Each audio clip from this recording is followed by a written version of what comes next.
तैयारी करते हैं अपने काल यंत्र की और सीधे चलते हैं युधिष्ठिर महाराज के महल में, जहां भगवान श्री कृष्ण और युधिष्ठिर महाराज के बीच में महत्वपूर्ण संवाद हो रहा है। इस कथा का वर्णन हमें वराह पुराण में प्राप्त होता है। एक समय युधिष्ठिर महाराज ने भगवान श्री कृष्ण से पूछा, हे केशव, मेरा प्रणाम स्वीकार करें और कृपया आप मुझे चैत्र मास के शुक्ल पक्ष में आने वाली एकादशी के विषय में बताएं। इस एकादशी का नाम क्या है और उसका महात्म्य क्या है? इस व्रत को पालन करने की विधि भी मुझे अवश्य बताएं प्रभु। युधिष्ठिर महाराज की बात सुनकर भगवान ने उत्तर देते हुए कहा, हे प्रिय युधिष्ठिर महाराज, एक समय की बात है जब प्रभु रामचंद्र के पितामह महाराज दिलीप ने भी अपने गुरु वशिष्ठ ऋषि से यही प्रश्न किया था। उस समय उन्होंने जो वर्णन कह सुनाया था उसे अब आप ध्यान पूर्वक सुनिए। अनेक वर्षों पूर्व रत्नपुर नामक गंधर्वों और किन्नरों का एक राज्य था। उसमें पुंडरीक राजा निवास करते थे। गंधर्वों और किन्नरों का ये राज्य स्वर्ण और कीमती रत्नों से सुशोभित था। चारों ओर सुख समृद्धि और प्रसन्नता का वास था। इस राज्य में ललित नाम का एक गंधर्व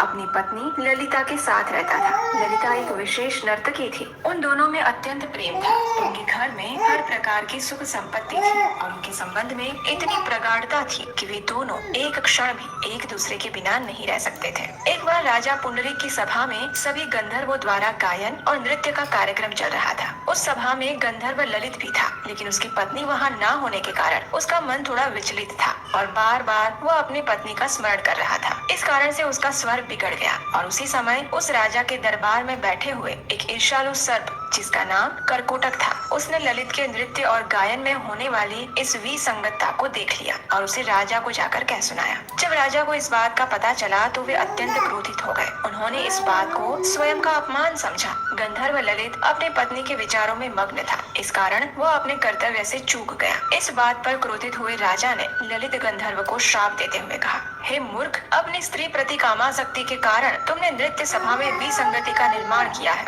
इसलिए जाओ, मैं तुम्हें नर भक्षक बनने का श्राप देता हूँ। राजा द्वारा इस प्रकार श्राप मिलते ही ललित गंधर्व एक भयावह नर भक्षी में परिवर्तित हो गया। उसकी भुजाएं 8 मील लंबी थी, मुख एक विशाल गुफा जैसा था, उसके नेत्र सूर्य और चंद्रमा की भांति भयावह थे, उसके नथुनों पृथ्वी के विशाल गड्ढे के समान थे, उसकी गर्दन पर्वत जैसी और शरीर 64 मील ऊंचा था। इस प्रकार नर भक्षी के रूप में ललित गंधर्व यातना भुगतने लगा। उसकी पत्नी ललिता को जब इस बात का पता चला तो वह अपने पति के इस भयावह स्वरूप को देखकर शोकाकुल हो गई। अपने पतिव्रता धर्म को निभाते हुए अब ललिता भी अपने पति के साथ जंगलों में भटकने लगी। अपने पति को इस भयावह रूप में अत्यंत कष्ट भुगतते हुए देखकर वह विलाप करती रहती। इस प्रकार वन में भटकते हुए एक बार ललिता ने ऋषि श्रृंगी का आश्रम देखा। वह तुरंत आश्रम में गई और वहाँ जाकर उसने ऋषि श्रृंगी को प्रणाम किया। ललिता को देखकर आशीर्वाद देते हुए ऋषि श्रृंगी ने उससे पूछा, हे देवी, तुम कौन हो? तुम्हारे पिता कौन है और तुम इस प्रकार यहाँ इस जंगल में क्या कर रही हो? ऋषि के वचन सुनकर ललिता ने कहा,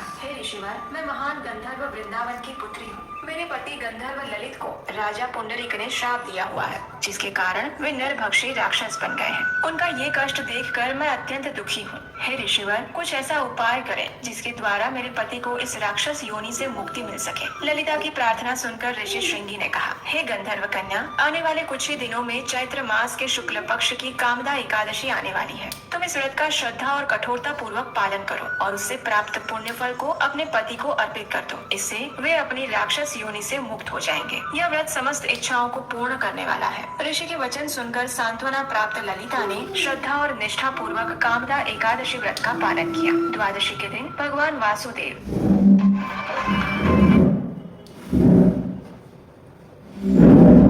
समक्ष उसने कहा, हे प्रभु, मैंने अपने पति को इस भयावह श्राप से मुक्ति दिलाने हेतु इस व्रत का श्रद्धा और नियम पूर्वक कठोर पालन किया है। कृपया आप मुझे आशीर्वाद प्रदान करें कि इस व्रत के प्रभाव से मेरे पति श्राप मुक्त हो जाएं। जैसे ही ललिता ने ये शब्द कहे उसी क्षण एक चमत्कार हुआ। नरभक्षी की योनि में रहे उसके पति ने उस योनि को त्याग कर फिर से गंधर्व का सुंदर शरीर पुनः धारण किया। उन दोनों ने भगवान को प्रार्थनाएं अर्पित की और व्रत का समापन किया और उसके बाद वे दोनों सुख पूर्वक अपने राज्य में वापस लौट गए। इस कथा का समापन करते हुए भगवान श्री कृष्ण ने कहा, हे युधिष्ठिर महाराज, यह व्रत इतना पवित्र है कि जो कोई भी व्यक्ति इस अद्भुत कथा का श्रवण भी करेगा वह ब्रह्म हत्या के पाप और आसुरी श्राप से भी मुक्त हो जाएगा। तीनों लोकों में समस्त जीवों के लिए इससे अधिक श्रेष्ठ दिन और कोई नहीं है। तो तो ये थी कामदा एकादशी के महात्म्य का वर्णन करती हुई पौराणिक कथा। अब हम देखते हैं कि इस एकादशी व्रत का पालन करने की व्रत विधि क्या है। सामान्यतया लोगों में ये मान्यता होती है कि एकादशी के दिन केवल उपवास करने का ही महत्व है, लेकिन ऐसा है नहीं। एकादशी वे भगवान श्री कृष्ण को अत्यंत प्रिय है और इस दिन एकादशी उपवास के साथ साथ भगवान के दिव्य नाम का उच्चारण करना अत्यंत महत्वपूर्ण है। अब आप सोच रहे होंगे कि भगवान के तो बहुत सारे नाम हैं, कौन से नाम का उच्चारण करें? तो कलयुग के अवतार भगवान श्री चैतन्य महाप्रभु ने हमारे लिए यह कार्य अत्यंत सरल बना दिया है।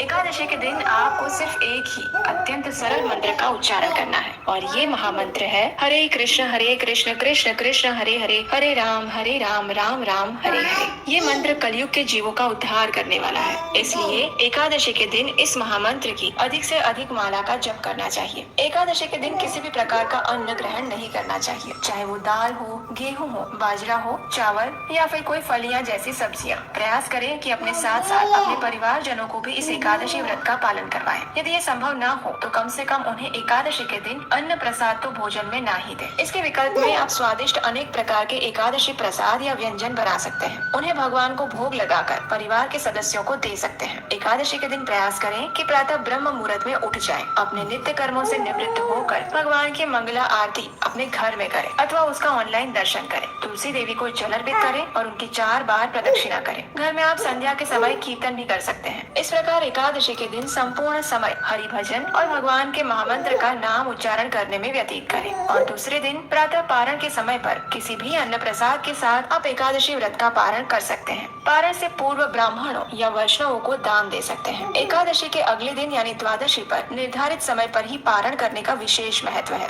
और अगर ये